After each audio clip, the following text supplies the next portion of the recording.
Hello everyone, welcome to the lecture. I hope आप सभी बहुत अच्छे होंगे। स्टूडेंट्स, आज से जो हम स्टार्ट करने जा रहे हैं वो है हिस्ट्री की क्लास। ठीक है, इससे पहले आपको अनमोल सर, पीयूष सर ने भी आपको रीजनिंग की क्लास और अनमोल सर आपको ज्योग्राफी की क्लास पढ़ा रहे हैं। आज हम आपको यहाँ से स्टार्ट करेंगे, हिस्ट्री की क्लास स्टार्ट करेंगे। और हिस्ट्री की क्लास में जो हमारा आज पहला टॉपिक रहेगा स्टूडेंट्स, वो रहेगा हमारा एंशिएंट इंडिया। देखिए स्टूडेंट्स, मैं आपको बता देना चाहता हूँ, हम जो यहाँ पे आपको क्लास पढ़ाएंगे वो क्लासें आपकी एक तरीके से वन शॉट तरीके से रहेंगी, जहाँ पर हम आपको कि किस तरीके की हिस्ट्री है यहाँ पे हम आपको बहुत ज़्यादा लेंदी ना लेते हुए लेक्चर्स को हम आपको शॉर्ट में सारी चीज़ों को एक्सप्लेन करेंगे। और स्टूडेंट्स, मैं आपको फिर से बताना चाहता हूँ, अगर आपको इससे कोई भी डिटेल नोट्स या आपको डिटेल में इससे जानकारी चाहिए तो आप हमारा ऐप ब्रेन डेस्क EDU को डाउनलोड कर सकते हैं। वहाँ पे आपको स्टूडेंट्स, मैं फिर से बताता हूँ आपको, आप हमारा app brain desk EDU download कर सकते हैं प्ले स्टोर पर, जहां पे आपको यहाँ पे किसी भी टॉपिक से जो आपके SSC फार्मासिस्ट के लिए इंपॉर्टेंट हैं और जो आपका सिलेबस है, आपको सारे वहाँ पे आपको जो आपके नोट्स रहेंगे वो आपको वहाँ पे अवेलेबल हैं। ठीक है, आप यहाँ से उनको पढ़ सकते हैं और सारी चीज़ों को बहुत अच्छे से समझ सकते हैं। डिटेल नोट्स हैं, शॉर्ट नोट्स भी हैं, और जो मैं लेक्चर यहाँ पे लूँगा वो चीज़ें भी आपको वहाँ पे मिलेंगी। साथ साथ में आपको PPT भी वहाँ पे मिलेंगी और नोट्स भी मिलेंगे। इवन आपको डाउट सेशंस भी, कुछ भी पूछना है आप हमसे कमेंट सेक्शन में पूछ सकते हैं। आप अगर हमसे ऐप के थ्रू जुड़े हैं तो ऐप से आप हमसे मैसेज करके पूछ सकते हैं। साथ साथ अगर आपको और भी कोई डाउट है स्टूडेंट्स, तो हमने आपको अपने फ़ोन नंबर्स भी दे रखे हैं, आप हमसे डायरेक्ट कांटेक्ट कर सकते हैं। कोई भी चीज़ है, कोई भी डाउट है, आप हमसे पूछ सकते हैं। स्टूडेंट्स, मैंने फिर से कहता हूं आपसे कि जो ये आपकी जो वैकेंसी आई हुई है, आपको हर बार देखने को ऐसी वैकेंसीज नहीं मिलती हैं। इतनी वैकेंसी, कम वैकेंसी, ज़्यादा वैकेंसी हमेशा होती रहती हैं ऊपर नीचे। इसलिए जो भी वैकेंसी दिखे उस अपॉर्चुनिटी को बिल्कुल आप एकदम से ग्रैब कर लीजिए, उसको बिल्कुल भी नहीं छोड़ना है। बहुत अच्छे ढंग से प्रिपरेशन करनी है और आपके पास जो भी 1-1.5 मंथ का टाइम है, बहुत अच्छे से आप हमारे साथ जुड़े रहिए और अच्छे ढंग से प्रिपरेशन करिए। ठीक है, आपको सारी चीज़ें मिलेंगी। और ज़्यादा टाइम वेस्ट ना करते हुए स्टूडेंट्स, हम क्लास को आगे बढ़ाते हैं और एंशिएंट इंडिया को हम समझेंगे यहाँ पे और बहुत अच्छे से सारी चीज़ों को समझेंगे। ठीक है, चलिए देखते हैं। जो हमारा पहला आज का टॉपिक है वो क्या है, ओवरव्यू ऑफ एंशिएंट इंडिया। इसमें हम आपको कुछ चीज़ें एक्सप्लेन करते हैं। ठीक है, देखिए, जिसमें हम आपको ओवरव्यू देते हैं। पहले से क्या है, देखिए, एंशिएंट जो आपका इंडिया है उसका पीरियड क्या है, ये स्टूडेंट्स आपको पता होना चाहिए। हो सकता है एग्जाम में आपको पूछ दिया जाए कि एंशिएंट इंडिया का पीरियड क्या है, तो आपको पता होना चाहिए कितना है, 3300 BC टू 700 CE। ये चीज़ आपको यहाँ पे याद रखनी है। ठीक है, एक ओवरव्यू है, अभी हम आपको सारी चीज़ें बताएंगे। One of the world's oldest and the richest civilisation. ठीक है, इसमें क्या है, वन ऑफ द जो आपकी, अभी मैं आपको सिविलाइजेशन बताऊंगा आपको, जैसे कि यहाँ पे इंडस वैली सिविलाइजेशन, वैदिक, ये सारी चीज़ें मैं अभी आपको एक्सप्लेन करूंगा। तो ये क्या है, एक तरीके से one of the world's oldest और रिचेस्ट सिविलाइजेशन है। ठीक है, उसके बाद देखिए मेजर रीजन इसमें कौन कौन से आते हैं, एंशिएंट इंडिया में कौन कौन से थे। इंडिया के साथ साथ इसमें कुछ उसके जो सब कॉन्टिनेंट हैं वो भी इंक्लूड हैं। कौन कौन से आप देख सकते हो, पाकिस्तान और बांग्लादेश भी। ठीक है, इंडिया तो है ही है, साथ साथ में क्या थे, एंशिएंट इंडिया में पाकिस्तान और बांग्लादेश। और इसमें हम जो आपके सामने बात करेंगे वो किसके बारे में बात करेंगे, एंशिएंट इंडिया में हम आपके से बात करेंगे इंडस वैली सिविलाइजेशन। साथ साथ में हम आपसे वैदिक पीरियड की बात करेंगे, महाजनपद की बात करेंगे, मौर्य समाज की बात करेंगे और साथ साथ में क्या बात करेंगे, गुप्ता समाज की भी बात करेंगे। एक चीज़ यहाँ पे ध्यान देना है आपको, जो कुछ की पॉइंट्स रहेंगे इंपॉर्टेंट, वो आपको हमारे साथ पढ़ते हुए अपने नोट्स में हाईलाइट कर लेने हैं। कोई भी नोट्स आप लिए बैठे हैं या आपने हमारे ऐप को पहले से डाउनलोड कर रखा है और आपके पास अगर हिस्ट्री के नोट्स हैं जो मैं आपको पढ़ा रहा हूं, तो आप उसमें भी हाईलाइट कर सकते हैं चीज़ें, उसमें भी आप क्या कर सकते हैं, नोट डाउन कर सकते हैं। ठीक है, और देखिए, और हम आपको चीज़ें बताएंगे यहाँ पे कि कौन कौन से जो रिलीजन्स हैं जिनका मतलब यहाँ पे एंशिएंट इंडिया में क्या हुआ था, मतलब एक तरीके से उनका बर्थ प्लेस ही आप ऐसे समझ लीजिए, कौन कौन से वहाँ पे बने। ठीक है, तो एक तरीके से हिंदुज़म के बारे में, बुद्धिज़्म और जैनिज़्म और सिखिज़्म, जो ये आपके क्या हैं रिलीजन्स हैं, ये कहाँ बने, आपके एंशिएंट इंडिया में बने थे। ओके, उसके बाद significant contribution to mathematics, astronomy, medicine और फिलोसफी। आपके एंशिएंट इंडिया में ही किनका सबसे ज़्यादा रोल है, मैथमेटिक्स, एस्ट्रोनॉमी, मेडिसिन, फिलोसफी, सब वहीं से ही आई हुई है। जो आप आज यूज़ कर रहे हो, जो आप आज चीज़ें फॉलो कर रहे हो, ये सब चीज़ें आपकी कब आई हैं, ये सब आपकी एंशिएंट इंडिया से जुड़ी हुई हैं। ठीक है स्टूडेंट्स, अब मैं आपके सामने एक्सप्लेन करता हूँ यहाँ पे पहली सभ्यता कौन सी, इंडस वैली सिविलाइजेशन। यही एंशिएंट इंडिया आप पढ़ें, और एंशिएंट इंडिया में सबसे पहले आप क्या पढ़ेंगे, इंडस वैली सिविलाइजेशन ही पढ़ेंगे। और यहाँ पे मैं आपको कुछ की टर्म्स और आपको कुछ इंपॉर्टेंट चीज़ें बताऊंगा जो आपको याद रखनी है, और आपके एग्जाम पॉइंट से वो क्या रहेंगी, बहुत ज़्यादा इंपॉर्टेंट रहेंगी। ठीक है, तो डिस्कस करते हैं सबसे पहले सिंधु घाटी की सभ्यता, इंडस वैली सिविलाइजेशन। सबसे पहले आपको इसका पीरियड पता होना चाहिए, पीरियड बिल्कुल नहीं भूलना है। पीरियड इसलिए नहीं भूलना है क्योंकि एग्जाम में पूछ दिया जाता है तो हम कंफ्यूज हो जाते हैं कि क्या यही था या कोई दूसरा था, तो इस वजह से आपको पीरियड पर बहुत ज़्यादा क्या करना है, फोकस करना है। ठीक है, कितना था आपका 3300 टू 1300 BCE। ठीक है, चलिए, also known as the Harappan civilisation, इसको क्या बोलते हो आप, इसको हम यहाँ पे इंडस वैली सिविलाइजेशन को हम क्या बोलते हैं, हड़प्पा सभ्यता भी बोलते हैं। ठीक है, और ये क्या है, one of the world earliest urban culture भी है। ये चीज भी आपको यहाँ पे क्या रखनी है, याद रखनी है। ठीक है, अब यहाँ पे आपकी हड़प्पा सभ्यता में कौन कौन सी यहाँ पे जो आपके मेजर सिटीज़ हैं जिनके यहाँ पे ज़्यादा डिस्कस होता है, कौन कौन सी ऐसी मेजर सिटीज़ हैं जो हड़प्पा सभ्यता में आती है, इंडस वैली सिविलाइजेशन में कौन कौन सी आती हैं। सबसे पहले आपकी आती है मोहनजोदड़ो, ठीक है, हड़प्पा सभ्यता, और क्या आती है धोलावीरा, लोथल, और क्या आती है रखी गहरी। ठीक है, रखी गहरी, ये भी आती हैं। इन चार चीज़ों को, 5 नाम को आप बहुत अच्छे ढंग से याद रखिएगा। एग्जाम में हो सकता है इस तरीके से क्वेश्चन आपसे पूछ दिया जाए कि इनमें से कौन सी सिटी जो है वो इंडस वैली सिविलाइजेशन से बिलोंग नहीं करती। हो सकता है इस तरीके का क्वेश्चन आपसे पूछ दिया जाए, तो वहाँ पे जब आप करने वाले वहाँ पे तो आपको याद हो जाएंगी, एक दो आपको लगेगा हाँ मोहनजोदड़ो भी है, हड़प्पा भी है, हो सकता है आपने धोलावीरा ना पढ़ा हो सकता है आपने यहाँ पे राखी गहरी ना पढ़ी हो, तो ये कंफ्यूज आपको कर सकते हैं एग्जाम में। ये चीज़ बहुत अच्छे ढंग से आपको समझनी है, और आपको ये क्या करना है, आपको 5 नाम एक तरीके से बहुत अच्छे से क्या करने हैं, रट लेने हैं। ठीक है, याद रखनी है, सारी चीज़ें भूलनी नहीं है। क्वेश्चन इसी तरीके से घुमाया जाता है एग्जाम में, वो आपसे ऐसे नहीं पूछेगा कि कौन सी बिलोंग करती है। बिलोंग में आपको हो सकता है मोहनजोदड़ो दे दिया तो आप तो टिक कर दोगे, और इसमें अगर लिख के आ जाए नहीं करती है तो उस जगह पे क्वेश्चन थोड़ा सा क्या हो जाता है, टफ हो जाता है, और उसको अच्छे ढंग से आपको क्या करना है, पढ़ना है। ठीक है, advance township planning, grid layout, underground drainage system, galleries. एक चीज और मैं आपको बताता हूं, बिल्कुल भी इस बात को ऐसे मत समझिए कि आप जिस पीरियड में जी रहे हैं तो आप ही सब कुछ अच्छा कर रहे हैं, कि आप ही बहुत अच्छे मकानों में रह रहे हैं, आप ही ऐसे सिस्टम को यूज कर रहे हैं, नालियां जो आपकी हैं या पिट आप जो देख रहे हैं जो आपके ही सिस्टम में नहीं। ये चीज़ें हड़प्पा सभ्यता में भी थी, वहाँ के जो लोग थे वो भी बहुत ही अच्छी तरीके से, बहुत ही मेंटेन करके चीज़ों को फॉलो कर रहे थे, और सारी चीज़ों को बहुत अच्छे से कर रहे थे। उन्हीं के सिस्टम को हम आज फॉलो कर रहे हैं और हमारी चीज़ें चल रही हैं। ठीक, ऐसा बिल्कुल नहीं सोचना है कि हमने इन्वेंट किया, नहीं, हमने नहीं किया है। ये एडवांस प्लानिंग लेआउट आपका सीधा सा है, हड़प्पा सभ्यता के लोग भी इसको क्या करते थे, फॉलो करते थे। ठीक है, इकोनॉमी जो बेस्ड थी, इकोनॉमी इनकी भी बेस्ड थी किस पे, एग्रीकल्चर पे बेस्ड थी। ठीक है, साथ साथ में ट्रेड पर भी बेस्ड थी, और क्या क्राफ्टमैनशिप पर बेस्ड थी। ये चीज भी आपको यहाँ पे याद रखनी। कोई ऐसा नहीं था कि एंशिएंट इंडिया में इकोनॉमी किसी और चीज से पे डिपेंड करती, नहीं, वो वहाँ पे भी किस पे करती थी, एग्रीकल्चर, ट्रेड और क्राफ्टमैनशिप पर। ठीक है, undisputed Indus script found on seals still a mystery.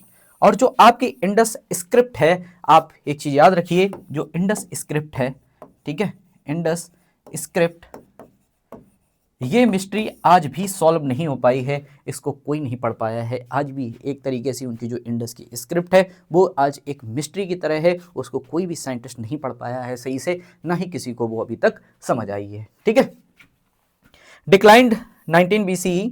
ठीक है, reason debated, climate change, river shift या इन्वेजन। हुआ क्या कि इंडस वैली सिविलाइजेशन के पे एक मत माना जाता है कि ये खत्म कैसे हुई, तो सीधी सी बात है उसके ऊपर ये मत मान लिया जाता है कि वो खत्म ऐसे ही हुई, क्लाइमेट चेंज की वजह से, रिवर के शिफ्ट की वजह से, या बाढ़ आ गई, इस तरीके से क्या हुआ है, ये मान लिया गया है कि ये क्या हुई, सभ्यता खत्म हो गई है। ठीक है, चलिए, ये चीज़ यहाँ पे जो इंपॉर्टेंट थी, मैंने आपसे इंडस वैली सिविलाइजेशन के बारे में डिस्कस किया। ठीक है, इससे डिटेल में आप पढ़ सकते हो, आप हमारे ऐप ब्रेनडेस्क यूट्यूब पर, वहाँ से नोट्स आप डाउनलोड कर सकते हो, वहाँ से आप यहाँ से और ज़्यादा डिटेल में चीज़ें पढ़ सकते हो। ठीक है, अब मैं आपसे डिस्कस करूँगा स्टूडेंट्स वैदिक पीरियड के बारे में। ठीक है, वैदिक पीरियड क्या है, हड़प्पा सभ्यता के नष्ट होने के बाद आपका कौन सा पीरियड आया, जो पीरियड आया उसका नाम है यहाँ पे वैदिक पीरियड। ठीक है, इसमें भी हम आपसे कुछ इंपॉर्टेंट चीज़ें डिस्कस करते हैं। ठीक है, वैदिक पीरियड क्या है, देखिए यहाँ पे जो आर्य लोग थे, ठीक है, वो क्या हुए, मतलब माइग्रेट हुए, और क्या हुए, इंडिया में क्या हुए, सेटल हो गए। ठीक है, कौन, आर्य, जो आर्य समाज के लोग थे, आर्य जो थे, जिनको आर्य बोलते थे हम, वो क्या हुए, इंडिया में शिफ्ट हो गए। और उन्होंने क्या किया, कंपोस्ट ऑफ वेदास, इन्होंने ही क्या किया था, वेदास को इन्वेंट किया था, इन्होंने ही वेदास को इमर्स किया था। ये चीज़ आपको यहाँ पे क्या करनी है, याद रखनी है। किसने, आर्य ने। अगर एग्जाम में पूछा जाए कि वेदास, अगर आपसे आर्य ऐसे पूछ दिया जाए कि आर्य समाज का रिलेशन किससे, तो आपको पता होना चाहिए किससे है, वेद से रिलेटेड है। और यहाँ पे कौन कौन से वेद हैं, यहाँ पे ऋग्वेद है, आपका सामवेद है, यजुर्वेद है, अथर्ववेद है। ये 4 वेद हैं, इनके नाम आपको बिल्कुल याद रखने हैं, बिल्कुल भी नहीं भूलना है, ठीक है। अब देखिए, आपका जो वैदिक पीरियड था स्टूडेंट्स, वो 2 चीजों में डिवाइड था। किसमें था, एक आपका है अर्ली वैदिक पीरियड, दूसरा आपका है लेटर वैदिक पीरियड। अब अर्ली वैदिक पीरियड और लेटर वैदिक पीरियड एक दूसरे से कैसे अलग हैं, तो ये चीज़ मैं आपको एक्सप्लेन करता हूँ। जो आपका अर्ली वैदिक पीरियड था वो किस पे डिपेंड था, आपका पोस्टल बोले तो यहाँ पे पशुपालन पर था, ठीक है। किस पे था, पशुपालन। और क्या पूछा है, यहाँ पे लिखा है ट्राइबल सोसाइटी, ठीक है, जनजातीय। और साथ साथ में क्या था, सप्त सिंधु, ठीक है। ये क्या थे, सप्त सिंधु मतलब क्या था, यहाँ पे जो आपके 7 रिवर्स थे उनके किनारे ये क्या थे, बसे हुए थे, ठीक है। लेटर वैदिक पीरियड कैसे अलग था, ये क्या था, पशुपालन से शिफ्ट हो गए, किसमें, आपके एग्रीकल्चर में शिफ्ट हो गए। और इनके ही क्या हुआ, जब ये लेटर वैदिक पीरियड थे, ये एग्रीकल्चर पे शिफ्ट हो गए। और इसी पीरियड में क्या हुआ, किसका निर्माण हुआ, किसका यहाँ पे उद्भव हुआ, किसका हुआ, महाजनपद, जो आपके जनपद से किंगडम का यहाँ से क्या हुआ, उद्भव हुआ, ठीक है। यहाँ पे किंगडम्स क्या हुए, बनने लगे, जनपद क्या हुए, बनने लगे। अगर पूछा जाए एग्जाम में क्वेश्चन, ये आपसे पूछा जाए कि यहाँ पे जनपद जो थे वो आपके किस पीरियड से बनना स्टार्ट हो गए थे, किस पीरियड से, तो वैदिक पीरियड से बने थे। और अगर इससे भी थोड़ा सा और डीप पूछ लिया जाए, लेटर वैदिक पीरियड या आपके अर्ली वैदिक पीरियड, तो आपको याद रखना है किस वैदिक पीरियड से स्टूडेंट्स, यहाँ पे लेटर वैदिक पीरियड, ठीक है, इंपॉर्टेंट है, ध्यान रखिएगा। और एक चीज देखिए, उपनिषद, ठीक है। अब यहाँ पे उपनिषद के बारे में अगर पूछ दिया जाए, यहाँ पे डेट आपसे पूछ दी जाए, यहाँ पे ईयर आपसे पूछ दिया जाए, तो आपको यहाँ पे ध्यान रखना है कि आपको जो फिलोसफिकल टेस्ट थे, ठीक है, किसके, ब्राह्मण और आत्मन के, वो आपके किस पीरियड में मिलते हैं, वो भी आपके किस पीरियड में मिलते हैं, वैदिक पीरियड में मिलते हैं। उपनिषद के बारे में अगर कोई भी चीज़ आपको मिले तो समझ जाइएगा किस पीरियड से रिलेटेड है, वो आपके वैदिक पीरियड से रिलेटेड है, ठीक है। और देखिए, एक और आपसे क्वेश्चन पूछा जा सकता है कि वर्ण सिस्टम जो था वो आपका किस पीरियड से स्टार्ट हुआ, तो वो भी आपका वैदिक पीरियड से स्टार्ट हुआ। वर्ण की अगर मैं बात करूं, वर्ण सिस्टम का मतलब क्या होता है, कास्ट में डिवाइडेशन होना, क्षत्रिय, ब्राह्मण, शूद्र, शूल, ठीक है। बस ये चीज़ जो है वो आपके कास्ट सिस्टम को किसमें, 4 पार्ट में बांटा गया था, ठीक है। ये यहाँ पे जो 4 पार्ट में बांटा गया, इसी को हम बोलते हैं वर्ण सिस्टम। और ये कहाँ किस पीरियड से यहाँ इसका उद्भव हुआ, किस पीरियड से इनको क्लासीफाई किया गया, किस पीरियड में ये इमर्ज हुए, किस पीरियड में हुए, वैदिक पीरियड में ये इमर्ज हुए। ये चीज़ आपको याद रखनी है स्टूडेंट्स। देखिए, आप हिस्ट्री आप किसी भी आप यूट्यूब से या किसी भी आप कहीं से भी पढ़ सकते हो, लेकिन चीज़ें यहाँ पे ये है कि आपको ये भी ध्यान देना है कि आपको एक टाइम पीरियड के अंदर आपको सारी चीज़ें ख़त्म करनी है। तो आपको ये ध्यान देना है कि आपके लिए इम्पोर्टेंट क्या है और इम्पोर्टेंट चीज़ें क्या हैं, ये आपको समझना बहुत ज़रूरी है, ठीक है। चलिए, अब हम आगे यहाँ पे डिस्कस करते हैं आपसे महाजनपद और न्यू रिलीजन के बारे में, ठीक है। महाजनपद क्या हैं और न्यू रिलीजन कौन कौन से, इनके बारे में भी हम आपसे डिस्कस करते हैं, ठीक है। देखिए, महाजनपद के बारे में अगर पूछा जाए और महाजनपद का अगर आपसे पीरियड पूछा जाए स्टूडेंट्स, तो आपको ध्यान रखना है कौन सा, 600 to 300 BCE, ठीक है। ओके, क्या हुआ था, कितने महाजनपद बने, ठीक है। अगर आपसे इस ईयर में कितने महाजनपद बने, आपके 16 महाजनपद बने, ठीक है। ओके, किसमें, इंडिया में कितने बने, आपके 16 महाजनपद बने, जिसमें से आपके सबसे ज़्यादा इंपॉर्टेंट जनपद जो जनपद थे वो कौन कौन से थे, वो थे आपके मगध, आपके कोसाला, आपका बज्जी, और क्या था, गांधारा और अवंती, ठीक है। अब स्टूडेंट्स यहाँ पे एक चीज़ और इम्पॉर्टेंट है, अगर आपसे यहाँ पे क्वेश्चन पूछा जाए कि सबसे पावरफुल यहाँ पे महाजनपद कौन सा था, सबसे पावरफुल महाजनपद था आपका कौन सा, मगध। और जो मगध था उसकी राजधानी क्या थी, उसकी राजधानी थी स्टूडेंट्स यहाँ पे राजगिरहा, जिसका नाम बाद में क्या हुआ, जो बाद में क्या हो गई थी, जिसको हम बोलेंगे पाटलिपुत्र, ठीक है।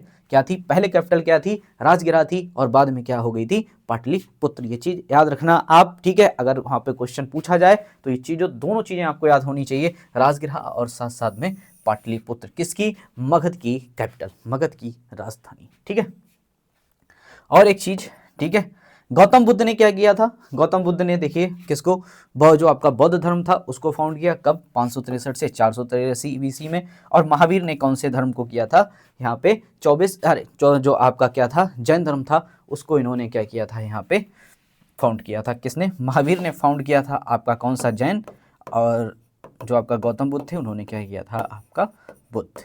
ठीक है, ये चीज़ आपको याद भी होगी और इसको याद भी रखना। ठीक है, और दोनों ही ऐसे ये रिलीजन थे जो कास्ट सिस्टम और कुछ रिचुअल्स को जो पुराने जो चल रहे थे उनको ये नहीं मानते थे। ठीक है, कास्ट सिस्टम के डिस्क्रिमिनेशन को ये बिल्कुल नहीं मानते थे। कौन? जैन धर्म और बौद्ध धर्म ये बिल्कुल भी नहीं मानते थे। और जब आपसे पूछा जाए कि कास्ट की जो चीज़ें थी, कास्ट में डिस्क्रिमिनेशन किस पीरियड से बना, तो आपका किस में से बना था? आपके वैदिक पीरियड से बना था, जिसको हम क्या बोलते हैं, वर्ण सिस्टम। ये चीज़ आपको याद रखनी है, बिल्कुल नहीं भूलना है। ठीक है, चलिए फिर हम आपको बताते हैं मौर्य एम्पायर के बारे में, मौर्यन एम्पायर। ठीक है, मैंने आपको काफ़ी चीज़ें यहाँ पे बता दी, 3 चीज़ें आपको मैं बता चुका हूँ। इंडस वैली सिविलाइजेशन को मैंने आपके सामने ब्रीफ किया है, साथ साथ में मैंने आपको यहाँ पे महाजनपद के बारे में भी बताया, वैदिक पीरियड के बारे में बताया, और अब मैं आपको मौर्य समाज के बारे में बताऊंगा। सीरियल आप याद रखिएगा, पहले मैंने आपको इंडस वैली बताई, फिर मैंने आपको वैदिक पीरियड बताया, फिर मैंने आपको महाजनपद बताए, फिर अब मैं आपको क्या बता रहा हूँ, यहाँ पे मौर्यन एम्पायर के बारे में बता रहा हूँ। मौर्य एम्पायर क्या था, इसको भी आप बहुत अच्छे से समझिए। ठीक है,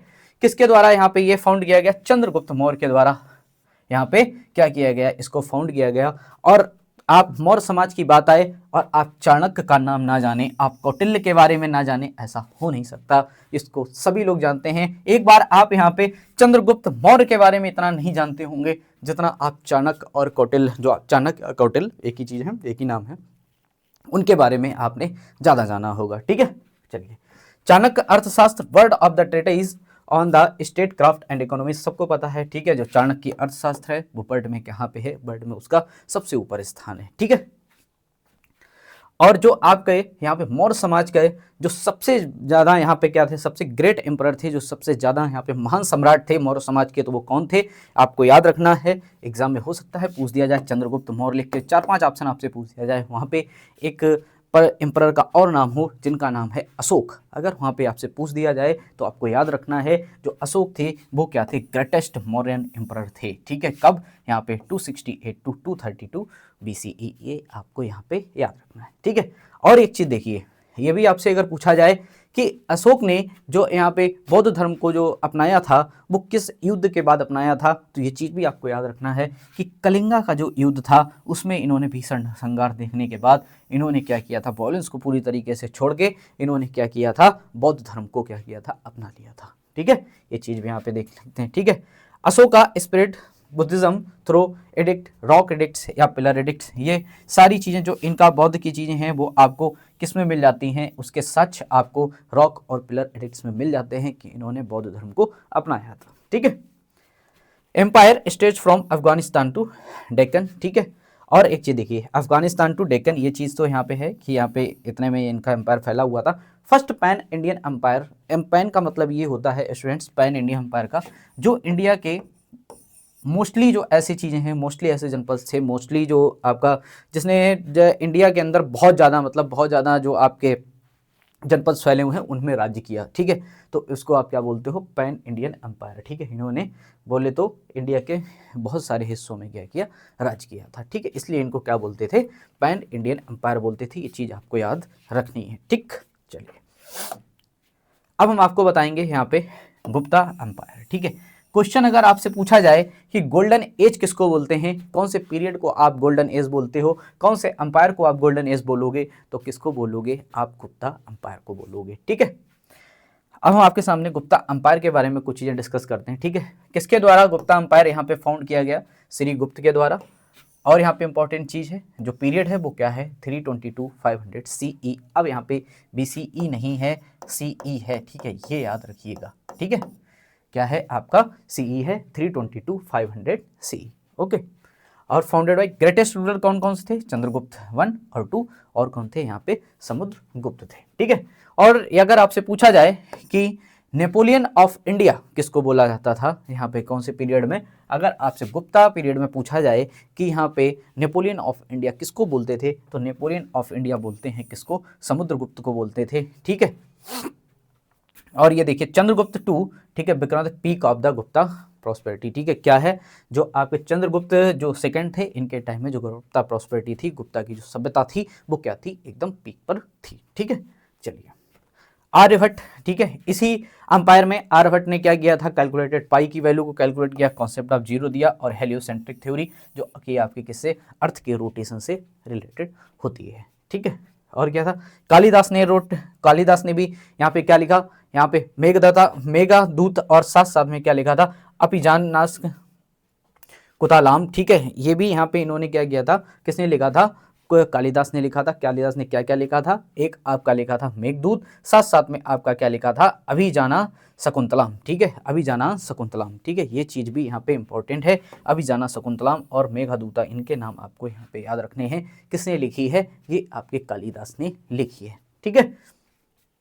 और उसके बाद नालंदा यूनिवर्सिटी जो आपकी वर्ल्ड की फर्स्ट रेजिडेंशियल यूनिवर्सिटी है, किस अंपायर में यहाँ पे खोजी गई, किस अंपायर में यहाँ पे इन्वेंट की गई, किस अंपायर में यहाँ पे फाउंड की गई, तो वो आपकी की गई है किसमें, गुप्ता अंपायर में। ये चीज़ भी आपको यहाँ पे याद रखनी है, ठीक है, ये बहुत इंपॉर्टेंट है स्टूडेंट्स, ठीक है। अभिजान शकुंतलम और मेघदूता, इनके बारे में भी आपको याद रखना है, किसने लिखी है, ये कालिदास ने लिखी है, ठीक है। ये चीज़ मैंने आपको यहाँ पे एक्सप्लेन की।